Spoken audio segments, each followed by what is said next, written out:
Hello, welcome to Detailing and the Beast. The first product that we're going to review in our mega test of scratch removers is today's video, the G3 Scratch Remover by Ferekla. Here we go then. Today we are looking at the G3 Pro Scratch Remover Paste. Just to show you what we're dealing with, we have some heavier marks here and here. These have been induced with a key. Have a look at our previous video showing the preparation of this panel. And by preparation, I mean, yes, we've induced all of this using a drill brush. So we've put some heavy swirls in there and we've put a heavy key scratch in there.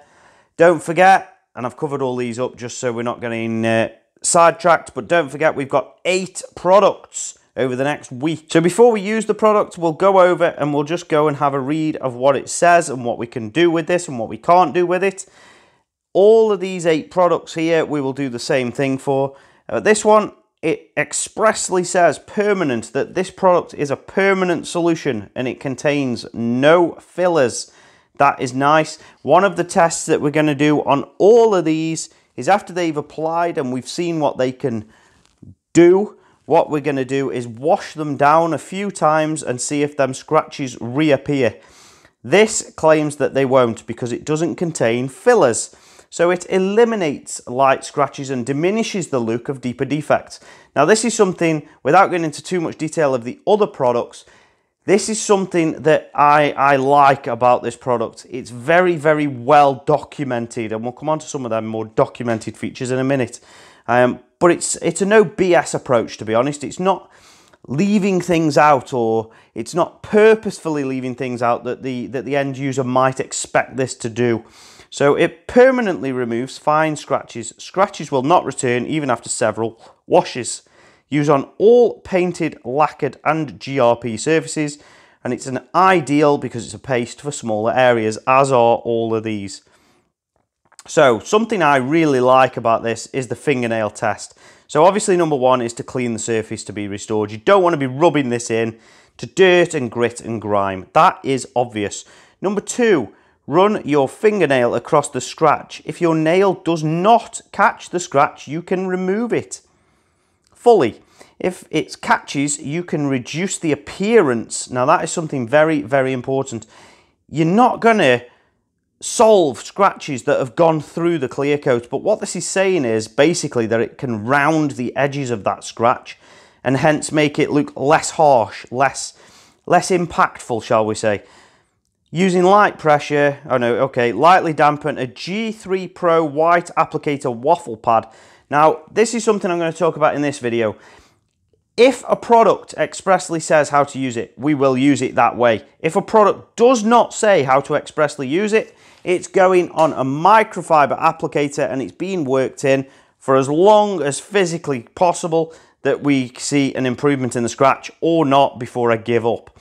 But this does mention using it on a G3 Pro white applicator pad with some water. This is the only one in all of these tests that does say it requires water, so it's the only one that will be getting water. Stop once the scratch has been removed or the paint begins to fade. If dulling does appear, don't panic, Captain Mannering. Use the G3 Pro all-in-one polish, and this is most likely on darker paint. So it's basically saying if you get dulling of your paintwork after you use this, use an all-in-one. Wipe away any residue with a clean, dry microfiber cloth, and note G3 Pro Scratch Remover is not for excessive use or matte finishes. Obviously, that is important. Don't put this on matte paintwork or matte wraps, for instance. This is not going to do anything for them paint finishes and will likely make them more glossy. Obviously, excessive use is in relation to the cutting compound that's in here being quite aggressive. You don't want to keep working this over certain areas of your paintwork or all of your paintwork. One, it'll become quite expensive, but two, you don't want to be wearing away all your clear coat. And that is it. So we are good. Let's get on to putting this on the scratch and onto all them swirl marks, and we'll see how this one comes out. So as per the instructions, we're going to lightly spray this with water, give it a quick rub, make sure it's damp, and then we're going to apply a small amount of product to the pad, and then it says work this in using backwards and forwards and up and down motions and keep it well lubricated.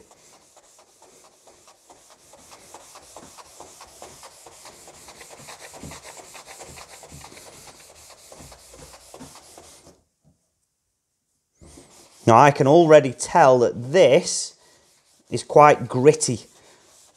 So I would say that this is probably going to be an aggressive cut. Now obviously if you're only removing a scratch, you would obviously only do this as local to the scratch as you could. And we will probably have to do this because we want more cut over that scratch than we do on the swirled areas.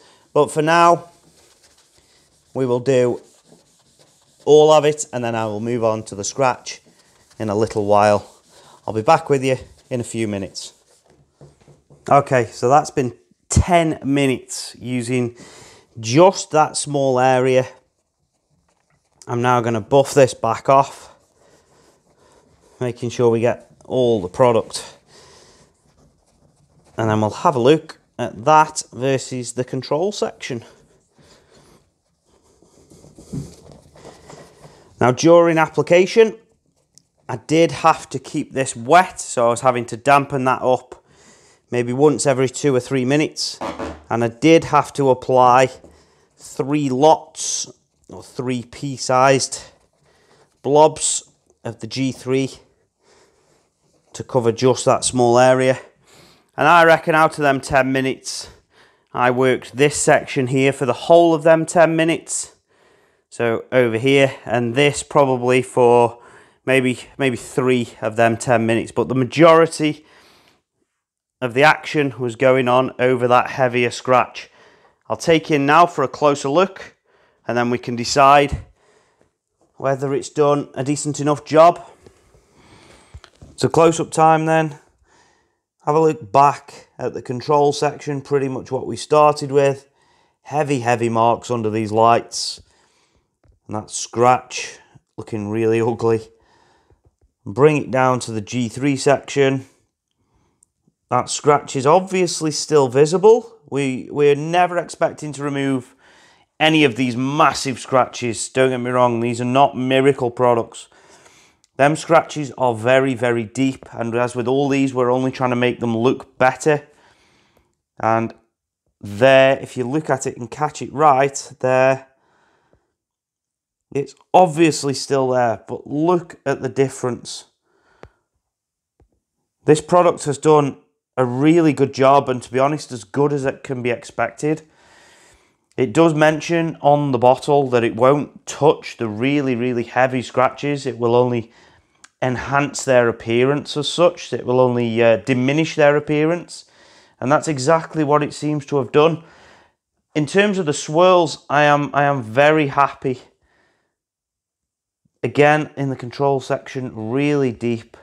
In the G3 section, they seem to have all but disappeared, and they were heavy swirl marks, induced with a drill brush. And yeah, that's a great little test for test number 1. So I'm happy with that finish. Let's see if any of the other 7 products live up to that. The G3 product is only £7.50 for, I believe, 150 millilitres. Yeah, 150 ml for £7.50. And if that was £7.50 to go from that to that, I think you would agree it's money well spent. On tomorrow's video, we'll be having a look at turtle wax, which sits in that corner up there. If you want to see that, make sure you hit subscribe. Videos on all of these things are coming every single day, and then there's a mega test coming at the end of the week where we compare all of them, and we will be choosing our winner. Anyway, I'll see you on tomorrow's video with the turtle wax scratch remover. Goodbye.